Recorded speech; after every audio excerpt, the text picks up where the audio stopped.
നിസ്കാരത്തിൽ ഒരു പുരുഷന്റെ ഔറത്ത് മാ ബൈന സുർറത്തി വറുക്ബതി, പൊക്കിളിനും മുട്ടിനും ഇടക്കുള്ള സ്ഥലമാകുന്നു. നിസ്കാരത്തിൽ ഒരു പുരുഷൻ മറക്കേണ്ട ഔറത്ത് എന്ത് ചോദിച്ചാൽ പൊക്കിൾ മുതൽ മുട്ട് വരെ. വഹാദ ഖൗലുൽ ജംഹൂർ, ഇതാണ് ഭൂരിപക്ഷത്തിൻ്റെയും അഭിപ്രായം. മാലിക്കി, ഹനഫി, ഷാഫി മദ്ഹബിലൊക്കെ ഈ അഭിപ്രായമാണ്. ഹംബലിയിലെ ഏറ്റവും പ്രസിദ്ധ അഭിപ്രായവും ഈ അഭിപ്രായം തന്നെയാണ്. അതെ, പൊക്കിളിനും മുട്ടിനും ഇടയിൽ. അതെ, അപ്പം മുട്ട് മറക്കണോ പൊക്കിൾ മറക്കണോ ശേഷം പറ്റുന്നുണ്ട്. ഉമൂമിൽ ആയത്തെ സാബിഖ, തെളിവെന്താണ്? നേരത്തെ പറഞ്ഞ ആയത്തിൻ്റെ പൊതുവായ അധ്യാപനം. യാ ബനി ആദമ ഖുദൂ സിനതക്കും ഇൻദ കുല്ലി മസ്ജിദ്. കഴിഞ്ഞ ക്ലാസ് പഠിച്ചോ നമ്മൾ. എല്ലാ നിസ്കാര സമയത്തും നിങ്ങൾ അലങ്കാരം സ്വീകരിക്കണം. ആ ആയത്താണ് ഇതിന് തെളിവ്. വഖൗലുഹു സ്വല്ലല്ലാഹു അലൈഹി വസല്ലം, നബി തങ്ങളുടെ വാക്കുമാണ് തെളിവ്. ജാബിർ ഇബ്നു അബ്ദില്ല, ജാബിർ ഇബ്നു അബ്ദില്ലയോട് നബി തങ്ങൾ പറഞ്ഞു, ലമ്മാ സ്വല്ല, ജാബിർ ഇബ്നു അബ്ദില്ല നിസ്കരിച്ചു, വഅലൈഹി സൗബുൻ, അദ്ദേഹത്തിന് മേൽ ഒറ്റ വസ്ത്രമാണുള്ളത്, ഖദ് ഇസ്തമല ബിഹി, അതുകൊണ്ട് ഒന്നാകെ ചുറ്റിപ്പൊതിഞ്ഞുകൊണ്ട് അദ്ദേഹം ഒറ്റ വസ്ത്രം ഉള്ളൂ. ആ വസ്ത്രം ആകെ പൊതിഞ്ഞിട്ട് അദ്ദേഹം ഇസ്തമല ബിഹി. ആ ഇസ്തിമാൽ എന്തായിരുന്നു? നബി ഇമാമൊക്കെ പറഞ്ഞ് കാണാം, ആ വസ്ത്രം കൊണ്ട് ഒന്നാകണ്ട് പൊതിഞ്ഞതാണ്. കൈയടക്കം ഉള്ളിലായിക്കൊണ്ട്, കൈയൊന്നും പുറത്തേക്കാവാതെ നമ്മൾ സാധാരണ പുതപ്പോടൊക്കെ കണ്ട് പുതക്കണ പോലെ ഒറ്റ വസ്ത്രം കൊണ്ട് ഒന്നാകണ്ട് ചുറ്റിപ്പൊതിഞ്ഞുകൊണ്ട് അദ്ദേഹം നിസ്കരിച്ചു. ഇത് കണ്ടപ്പോൾ നബി തങ്ങൾ പറഞ്ഞു, ഇൻകാന വാസിഅൻ ഫൽതഹിഫ് ബിഹി, ഈ ഒറ്റ വസ്ത്രമുള്ളതിലേക്ക് വിശാലമായതാണ് എങ്കിൽ, ഒന്നാകെ പൊതിയാൻ മാത്രമൊക്കെ വലിപ്പമുള്ള വസ്ത്രമാണ് എങ്കിൽ നീ അതുകൊണ്ട് ചുറ്റിപ്പൊതിഞ്ഞോ. വൈകാന ലൊയ്യിഖൻ, അല്ല അതിന് മാത്രമില്ല, ഒരു ഇടുങ്ങിയ വസ്ത്രമാണ് എങ്കിൽ ഫത്തസിർ ബിഹി, നീ അതിനെ അരവസ്ത്രമായി ധരിച്ചോ, തുണിയായിട്ട് ഉടുത്തോ. ഒന്നാകെ പൊതിയാൻ മാത്രം തികയില്ല, എന്നാൽ പിന്നെ അത് തുണിയായിട്ട് നീ ഉടുത്തോ. അല്ല, ഒന്നാകെ പൊതിയാൻ മാത്രം ഉണ്ടെങ്കിലോ നീ അതൊന്നാകെ ചുറ്റിപ്പൊതിഞ്ഞോ എന്ന് നബി ഞങ്ങൾ പറഞ്ഞു. അപ്പോൾ ഫത്തസിർ ബിഹി എന്നു ഇസാറായി സ്വീകരിച്ചോ. ഇസാർ എന്ന് പറയാൻ സാധാരണ നമ്മൾ അരമ്പലിങ്ങനെ കുത്തി ഉടുക്കുന്ന ഈ തുണി, ഈ നിലക്കുള്ള വസ്ത്രങ്ങൾക്ക് സാധാരണ ഇസാർ എന്ന് ഉപയോഗിക്കുക. അപ്പോൾ ഇത് ഉടുത്താൽ സാധാരണ മറയിൽ പൊക്കിൾ മുതൽ മുട്ട് വരെയുള്ള ഭാഗത്തുള്ള സാധാരണ ഗതി അറിയാം. അപ്പോൾ അതേ നിർബന്ധമുള്ളൂ, അതേ ഷർത്തുള്ളൂ എന്ന് ഇതിൽ നിന്ന് മനസ്സിലായി. ഒമിനൽ മഅലൂമി അന്നൽ ഇസാറ യകൂനു വസ്തൽ ഇൻസാനി മിൻ സുർറത്തി ഇലാ റുക്ബതൈഹി. സാധാരണഗതിയിൽ ഇസാർ എന്ന് പറഞ്ഞാൽ ഒരു മനുഷ്യൻ്റെ മധ്യഭാഗത്തുണ്ടാവുക, പൊക്കിൾ മുതൽ ആരംഭിച്ച് ഒരു മുട്ട് വരെ അല്ലെ താഴ്ത്തുക, അതാണ് ഇസാർ എന്ന് പറയുക. ഫത്തസിർ ബിഹി, നീ ഇസാറായി സ്വീകരിച്ചോ എന്ന് നബി പറഞ്ഞപ്പോൾ ഇതാണ് മിനിമം ഒരാൾക്ക് മറക്കൽ ബാധ്യതയായത് എന്ന് അതിൽ നിന്ന് മനസ്സിലാക്കാം. നിങ്ങൾ സംശയത്തിന് മറുപടി. അടുത്തത് 1440 റുക്ബത്ത് വസ്സുറ, പൊക്കിളും മുട്ടും ലൈസത്താ മിന ഔറ, അത് രണ്ടും ഔറത്തിൽപ്പെട്ടതല്ല. അല്ലത്തി യജിബു അല റജുലി സത്റുഹാ ഫിസ്സലാ, നിസ്കാരത്തിൽ അത് മറക്കൽ നിർബന്ധമാണോ? അല്ല. ലിഅദമി ദലീലി അലാ വുജൂബി സത്രിഹിമാ, അത് രണ്ടും മറക്കൽ വാജിബാണ് എന്നതിന് പ്രത്യേകം തെളിവില്ലാത്തതിനാൽ എന്നാണ്. അതിന് വ്യത്യസ്തമായ ചർച്ചകളൊക്കെ ഉണ്ട്, താഴെ കൊടുത്ത് കാണാൻ കഴിയും. അത് പ്രകാരം പൊതുവെ പണ്ഡിതന്മാരുടെ അഭിപ്രായം അത് തന്നെയാണ്. ഷാഫി മദ്ഹബിൻ്റെയും പ്രബലമായ അഭിപ്രായം അത് തന്നെയാണ്. പൊക്കിളിനും മുട്ടിനും ഇടയിൽ എന്നുള്ളതാണ് പറഞ്ഞത്. അതുകൊണ്ട് മുട്ടൊരൽപ്പം മുട്ടിന് താഴ്ഭാഗദേശം വെളിവായി, അതുകൊണ്ട് നിസ്കാരം ബാത്തിലാകുമോ ചോദിച്ചാൽ ഇല്ല. പൊക്കിൾ മറിഞ്ഞിട്ടില്ല എങ്കിലും നിസ്കാരം ബാത്തിലാകുമോ? ഇല്ല. വക്കദാ മാ ഫൗഖ സുറത്തി, അതേപോലെ പൊക്കിളിന് മീരെയുള്ളതും നിർബന്ധമില്ല. വമാ തഹത റുക്ബ, മുട്ടിന് താഴെയുള്ളതും ലൈസ മിന ഔറ, അത് അവിടത്തല്ല. വഹാദാ മുജ്മഉൻ അലൈഹി, അതാവട്ടെ ഇജ്മാ ഉള്ള കാര്യമാണ് താനും.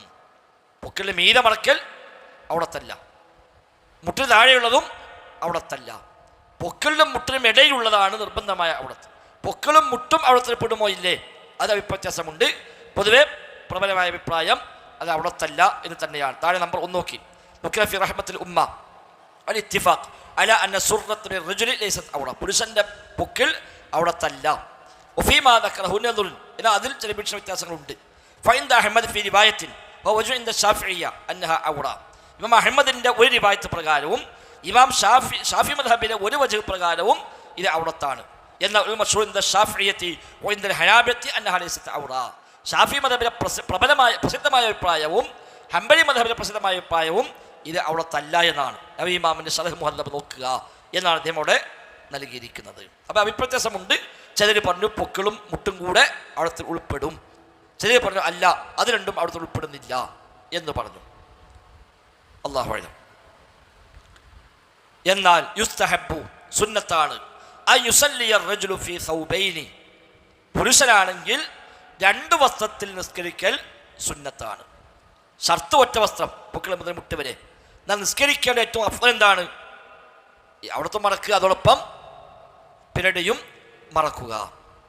വഹാദാ മുജ്മഉ, ഇത് സുന്നത്താണെന്ന കാര്യത്തിൽ ഇജ്മാഉണ്ട്. വഇൻ സ്വല്ലാ ഫീ സൗബിൻ വാഹിദിൻ, എന്ന ഒറ്റ വസ്ത്രത്തിൽ നിസ്കരിച്ചാലോ അജ്സഅഹു ദാലിക, അതവന് മതിയാകും. നിസ്കാരം സ്വഹിയാവില്ല. മറ്റേ ഒരു തോർത്തെടുത്തുള്ള നിസ്കരിച്ചു, ഒരു തോർത്തുമുണ്ടെടുത്തിട്ട് നിസ്കരിച്ചു, പൊക്കിൾ മുതൽ മുട്ട് വരെ മടഞ്ഞിട്ടുണ്ട്, അല്ലെങ്കിൽ അങ്ങനത്തെ ട്രൗസർ നിസ്കരിച്ചു, നിസ്കാരം സ്വഹിയാകുമോ? സ്വഹിയാകും. നിസ്കരിക്കേണ്ടത് അങ്ങനെയാണോ? അല്ല. സൗകര്യമുണ്ടെങ്കിൽ അയാൾ ഒരു വസ്ത്രം പിരടിയും കൂടി ഇടുകയാണ് വേണ്ടത്. വഹാദാ ഖൗലു ആമ്മത്തി അഹ്ലിൽ ഇൽമി, പൊതുവേ പണ്ഡിതന്മാരുടെ അഭിപ്രായം അത് മതിയാകുമെന്നാണ്. ലാകിൻ യുസ്തഹബ്ബു ലഹു തഖ്തിയത്തുൽ ആതിഖി, എന്നാൽ പിരടി കൂടി മറക്കൽ അവന് സുന്നത്താണ്. ഉഹമാ ബൈനൽ കത്ഫി വൽ ഉനുഖി, കഴുത്തിൻ്റെയും 2 ഷോൾഡറിനും ഇടയ്ക്കുള്ള ഭാഗം, അതിനാണ് ആതിഖ് എന്ന് പറയാം, പിരടി. അതുകൂടി മറക്കൽ അവന് സുന്നത്താണ്. ലിഖൗലിഹി സ്വല്ലല്ലാഹു അലൈഹി വസല്ലം ലാ യുസല്ലിയന്ന അഹദുക്കും ഫി ثൗബിൽ വാഹിദി അലാ ലൈസ അലാ ആതിഖിഹി മിൻഹു ഷൈഉൻ, അവൻ്റെ ചുമലുകളിൽ ഒന്നുമില്ലാതെ ഒറ്റ വസ്ത്രത്തിലായിക്കൊണ്ട് നിങ്ങൾ ഒരാൾ നിസ്കരിക്കരുത് എന്ന നബിയുടെ വാക്കാണ് തെളിവ്. അപ്പോൾ ഇവിടെ ഈ ഹദീസിൽ ലാ യുസല്ലിയന്ന, നിങ്ങൾ നിസ്കരിക്കുകയേ ചെയ്യരുത്. അപ്പം അതിൻ്റെ ബാഹ്യാർത്ഥ പ്രകാരം ഇത് നിർബന്ധം വരൂലെന്നാണ്. സുന്നത്താണ് ഇങ്ങനെ പറയില്ലല്ലോ, നിങ്ങളാടും ഇതില്ലാതെ നിസ്കരിക്കരുത് എന്ന് പറയുമ്പോൾ നിസ്കരിക്കാൻ പറ്റൂല, അത് ഹറാമാണ്, അപ്പം നിനക്ക് നിർബന്ധമാണ് എന്നല്ലേ വരിക. അതാണ് ബാഹ്യാർത്ഥം ഈ ഹദീസ് മാത്രമാണെങ്കിൽ. പക്ഷേ നേരത്തെ പറഞ്ഞ ജാബിർ ഇബ്നുൽ ഹദീസ് അപ്പുറത്തുണ്ട്. നബി പറഞ്ഞല്ലോ, ഒറ്റ വസ്ത്രമാണെങ്കിൽ വിശാലമാണെങ്കിൽ ഒന്നാകെ ചുറ്റിപ്പൊതിഞ്ഞോ, അതല്ല കുറവാണെങ്കിൽ നീ അരവസ്ത്രമായി ധരിച്ചോ എന്ന് പറഞ്ഞു. അപ്പം അവിടെ ചുമൽ മറയുമോ? മറയൂല. അപ്പം ഇതെന്ത് മനസ്സിലായി? ഈ പറഞ്ഞത് നിർബന്ധം എന്ന അർത്ഥത്തിലല്ല. അതാണ് വഹാദാ ഖൗലുൽ ജംഹൂർ. അല്ല, റവാഹുൽ ബുഖാരി മുസ്ലിം വലൈസ ദാലിക ബിവാജിബ്, ഇത് വാജിബല്ല. വഹാദാ ഖൗലുൽ ജംഹൂർ, വാജിബല്ല എന്നാണ് ഭൂരിപക്ഷത്തിൻ്റെയും അഭിപ്രായം. ഖൗലിഹി സ്വല്ലല്ലാഹു അലൈഹി വസല്ലം ജാബിർ ഇബ്നു അബ്ദുല്ലാഹ്, ജാബിർ അബ്ദുല്ലയോട് നബി തങ്ങൾ പറഞ്ഞ നേരത്തെ പറഞ്ഞ ആ വാക്ക്, അതാണതിന് തെളിവ്. വല്ലാഹു അഅലം. അവിടെ നബി തങ്ങൾ ഇദാകാന വാസിയൻ ഫഖാലിഫ് ബൈന തറഫൈഹി വഇദാകാന ദയ്യിഖൻ ഫസ്തുദു അലാ ഹിഖ്ബിക, ഇടുങ്ങിയതാണെങ്കിൽ നിന്റെ അരയിൽ നീ അത് കെട്ടുക എന്ന് നബി തങ്ങൾ പറഞ്ഞു. റവാഹുൽ ബുഖാരി വ മുസ്ലിം. ഹിഖ് പറഞ്ഞ ഊരക്കട ഹിഖ് എന്നറിയാം. നിന്റെ ഊരയിൽ നീ അത് കെട്ടുക എന്ന് പറഞ്ഞാൽ അരവസ്ത്രമാക്കി ഉടുക്കുക എന്നർത്ഥം. അപ്പോൾ നിർബന്ധമായും മറക്കേണ്ട ഔറത്ത് എന്നത് പുരുഷന് പൊക്കിൾ മുതൽ മുട്ടുവരെയുള്ള ഭാഗമാണ്. എന്നാൽ അതിൻ്റെ കൂടെ ചുമലിൽ ഒരു എന്തെങ്കിലും മറ ഉണ്ടാവൽ അഭികാമ്യമാണ്, അത് വാജിബല്ല എന്ന ഗൗരവമായി നബി കാര്യം പറഞ്ഞിട്ടുമുണ്ട്. വഅലൈഹി, അതുപ്രകാരം ഫലൗ സ്വല്ല റജുലു ഫീ ഇസാരിൻ, ഒരു പുരുഷൻ ഒരു തുണി ഉടുത്തുകൊണ്ട് നിസ്കരിച്ചു, ഔ സറാവീൽ, അല്ലെങ്കിൽ പാനിട്ടുകൊണ്ട് നിസ്കരിച്ചു, തുഗത്തി മാ ബൈന സുറത്തിഹി വറുക്ബത്തിഹി, അവൻ്റെ പൊക്കിളിനും മുട്ടിനും ഇടയിലുള്ളത് മറയുന്ന വിധമുള്ള ഒരു തുണിയോ ഒരു പാൻറ്റോ ഒക്കെ ധരിച്ചുകൊണ്ടാണ് നിസ്കരിച്ചാൽ സ്വഹത്ത് സ്വലാത്തുഹു, നിസ്കാരം സ്വഹിയാണ്.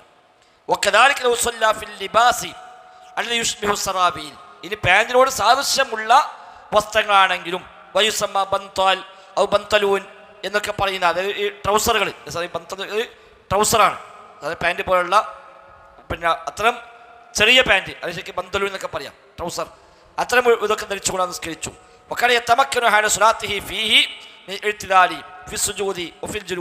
അത് ധരിച്ചാൽ സുജൂദ് ചെയ്യാനും ഇരിക്കാനും ഈറ്റിതാലിനും ഒക്കെ സൗകര്യമുണ്ട് താനും. ചൈൽഡ് കൊടുത്താൽ പിന്നെ കുട്ടികൾക്ക് പോകാൻ കഴിയില്ല, പോയ എണീക്കാൻ കഴിയില്ല, ആ ഇതൊക്കെ ഉണ്ടാവും. അതല്ല, ഇത് ധരിച്ചാൽ പോലെ സുജൂദ് ചെയ്യാനും എണീക്കാനൊക്കെ പറ്റുകയും ചെയ്യും. ആ നിലക്കൊക്കെ ആണെങ്കിൽ സുജൂദിലോ അവിടുത്തെ നിന്നും വെളിവാകുന്നുമില്ല എങ്കിൽ അവിടെ നിസ്കാരം സ്വഹിയാവും. ചേട്ടൻ സുജൂദ് കാണാൻ പോയാൽ ബാക്കൊന്നാകണ്ട് കീഞ്ഞിറങ്ങും, മൊത്തത്തിൽ കാണും. അതല്ല, അങ്ങനൊന്നും അവിടുത്തെ വെളിവാകാത്തതും റുക്കോഴും സുജൂദിനും ഇരുത്തത്തിനുമെല്ലാം സൗകര്യപ്പെടുന്നതുമായ പാൻറ്, ട്രൗസർ, ഒരു തുണി, ഇതൊക്കെ ധരിച്ചുകൊണ്ട് ഒരാൾ നിസ്കരിച്ചാൽ ആ നിസ്കാരം സ്വഹിയാവും. എന്നാൽ വകുല്ലമാ കാന സൗബു, അടുത്ത 452ാമത്തെ മസ്അല, വകുല്ലമാ കാന സൗബു യസ്തുറു അക്സറ ജിസ്മി റജുലി ഫഹുവ ഔലാ. എന്നാൽ ഒരാളുടെ ശരീരം എത്ര അധികം മറയുന്ന വസ്ത്രമാണോ അത്രയും അത് നല്ല കാര്യമാണ്. ഇത് ഏറ്റവും മിനിമമാണ് ഈ പറഞ്ഞത്. എന്നാൽ ഒരാൾ നല്ല തുണിയും നല്ല കുപ്പായൊക്കെ ഇട്ട് ഒരു മാന്യമായ വേഷം ധരിച്ച് ആ മട്ടമുള്ള നിസ്കരിക്കുകയാണെങ്കിലോ അതാണ് ഏറ്റവും ശ്രേഷ്ഠം, തർക്കമൊന്നുമില്ല. അതാണല്ലോ സീനത്തിന്റെ പരിപൂർണത. അല്ലാഹു ഖുർആനിൽ പറഞ്ഞതാണ് ഖുദൂ സീനത്തക്കും ഇൻദ കുല്ലി മസ്ജിദ്. സീനത്ത് നിങ്ങൾ സ്വീകരിക്കണം. അപ്പൊ സീനത്ത് എന്താണ്? ഇപ്പൊ സാധാരണ കല്യാണത്തിന് പോകുകയാണെങ്കിൽ ഒരു കുപ്പായുടെ നമ്മൾ പോകൂല. നമ്മൾ കഴിഞ്ഞ പറഞ്ഞു ഇബ്നു ഉമർ നാഫിനോട് ചോദിച്ചത്, ഒരാളെ കാണാൻ പറഞ്ഞയച്ചാൽ ഇതൊരുത്തി നീ പോകുമോ ചോദിച്ചു. ഇല്ല എന്ന് പറഞ്ഞു. എന്നാ പിന്നെ അള്ളാഹിന്റെ അടുത്ത് കല്ലേ കുറച്ചുകൂടെ എനിക്ക് അതിന് അർഹതപ്പെട്ടത് എന്ന് ചോദിച്ചാൽ അതാണ് നമ്മൾ സ്വീകരിക്കേണ്ടത്. അപ്പോൾ ഒരാൾ എത്ര കണ്ട് മറയുന്നുവോ അത് അയാൾക്ക് നല്ലതാണ്. അള്ളാഹു തആല നിസ്കാരത്തിൽ സീനത്ത് സ്വീകരിക്കാനാണ് അള്ളാഹു തആല പറഞ്ഞത്. യാ ബനി ആദമ ഖുദൂ സീനത്തക്കും ഇൻദ കുല്ലി മസ്ജിദ്. വലിമാ റവൽ ബുഖാരിയു, ഈ ആയത്ത് തെളിവാണ്. വലിമാ റവൽ ബുഖാരിയു, ഇമാം ബുഖാരി ഉദ്ധരിച്ച ഹദീസും തെളിവാണ്. അൻ അബീ ഹുറൈറത ഖാല, അബൂ ഹുറൈറ റളിയല്ലാഹു അൻഹു പറയുന്നു, ഖാമ റജുലുൻ ഇല നബി സ്വല്ലല്ലാഹു അലൈഹി വസല്ലം, ഒരു മനുഷ്യൻ നബിയുടെ അടുത്തേക്ക് വന്നു. ഫസഅലഹു അനി സ്വലാത്തി ഫി സൗബിൽ വാഹിദ്, അദ്ദേഹം നബിയോട് ചോദിച്ചു, നബിയെ ഒറ്റ വസ്ത്രം ധരിച്ച് നിസ്കരിക്കാമോ, ഒറ്റ വസ്ത്രം ധരിച്ചുകൊണ്ട് നിസ്കരിക്കാമോ എന്ന് ചോദിച്ചപ്പോൾ ഫഖാൽ, അപ്പം നബി തങ്ങൾ ചോദിച്ചു, അവ കുല്ലുക്കും യജിദു സൗബൈൻ, നിങ്ങൾക്ക് എല്ലാവർക്കും രണ്ട് വസ്ത്രമുണ്ടോ? അയാൾക്ക് ആ ഒരു വസ്ത്രമേ ഉള്ളൂ, രണ്ടാമത്തെ വസ്ത്രമില്ല. അപ്പം അത് നിസ്കരിക്കാൻ പറ്റുമോ ചോദിക്കണേ. അപ്പം നബിക്ക് ആ ചോദ്യം ഇഷ്ടപ്പെട്ടില്ല അർത്ഥം. കാരണം എന്താ, ഇത് പറ്റില്ല എന്ന് പറഞ്ഞാൽ അടുത്ത പറഞ്ഞ വഴിയൊന്നുമില്ല. അപ്പം എന്തിനാ പറഞ്ഞത് ചോദിക്കണം, നിങ്ങൾക്ക് എല്ലാവർക്കും രണ്ട് വസ്ത്രം ഉണ്ടോന്ന്. അതാണ് അവ കുല്ലക്കും യജിദു സൗബൈൻ, നിങ്ങൾ എല്ലാവർക്കും രണ്ട് വസ്ത്രമുണ്ടോ? ഉമറ, പിന്നെ ആ മനുഷ്യൻ ഉമർ ഖത്താബിന് പോയി ചോദിച്ചു. നബി പറഞ്ഞു. അപ്പം മൂപ്പര് നേരെ ഉമർ ഖത്താബിന് പോയിട്ട് ചോദിച്ചു, അല്ല ഒറ്റ വസ്ത്രം നിസ്കരിക്കാൻ പറ്റുമോ? ഫഖാൽ, അപ്പം ഉമർ ഖത്താബ് പറഞ്ഞു, ഇദാ വസ്അല്ലാഹു ഫഔസിഉ, അള്ളാഹു നിങ്ങൾക്ക് വിശാലത തന്നാൽ നിങ്ങളും വിശാലത കാണിക്കുക. അപ്പം അല്ലാഹ് ആകെ ഒറ്റ വസ്ത്രം തന്നിട്ടുള്ളൂ, അത് നിസ്കരിച്ചോളി. അല്ല രണ്ടെണ്ണം എടുക്കുക, അല്ല വകുപ്പ് എന്നോ ഞങ്ങൾ രണ്ടെണ്ണം എടുത്തു. അല്ല വിശാലത തന്നാൽ നിങ്ങളും വിശാലത കാണിക്കുക. ജമഅ റജുലഹി സിയാബഹു സ്വല്ലല്ലാഹു റജുലുൻ ഫി ഇസാരിൻ വരിദാഇൻ ഫി ഇസാരിൻ വഖമീസിൻ ഫി ഇസാരിൻ വഖുബാഇൻ ഫി സലാബിൽ വരിദാഇൻ ഫി സലാബിൽ വഖമീസിൻ ഫി സലാബിൽ വഖുബാഇൻ ഫി തുബാനിൻ വഖുബാഇൻ ഫി തുബാനിൻ വഖമീസിൻ ഖാല വഹ്സബു ഖാൽ ഫി തുബാനിൻ വരിദാഇൻ. അല്ലാഹു തആല ഒരാൾക്ക് ഏതൊക്കെ വസ്ത്രങ്ങൾ കൊടുത്തത് അതൊക്കെ ധരിച്ചോ നിസ്കരിച്ചോട്ടെ. അത് കുപ്പായമാകാം, പാൻറ്റും കുപ്പായമാവാം, തുണിയും കുപ്പായവുമാവാം, ട്രൗസറും കുപ്പായവുമാകാം, അതേപോലെ തുണിയും ഒരു മേൽത്തട്ടവുമാകാം. ഏതാണോ അള്ളാഹ് തന്നത് അതൊക്കെ അള്ളാഹ് വിശാലത തന്നതിനനുസരിച്ച് നിങ്ങളും വിശാലത കാണിക്കുക. അപ്പം അതൊക്കെ എല്ലാം മട്ടപ്പോൾ ധരിച്ച് നിസ്കരിക്കാൻ മാത്രം വകുപ്പുണ്ടോ? അതനുസരിച്ച് നല്ല നല്ല തുണിയൊക്കെ എടുത്ത് നല്ല കുപ്പായൊക്കെ ഇട്ട് നല്ലൊരു മട്ടപ്പോൾ നല്ല വേഷം സ്വീകരിച്ച് നിസ്കരിക്കാൻ മകനുണ്ടെങ്കിൽ നിങ്ങളൊക്കെ ധരിച്ചുകൊണ്ട് നിസ്കരിക്കുക എന്ന് ഉമർ ഖത്താബ് റളിയല്ലാഹു അൻഹു അദ്ദേഹത്തിന് പറഞ്ഞു കൊടുത്തു.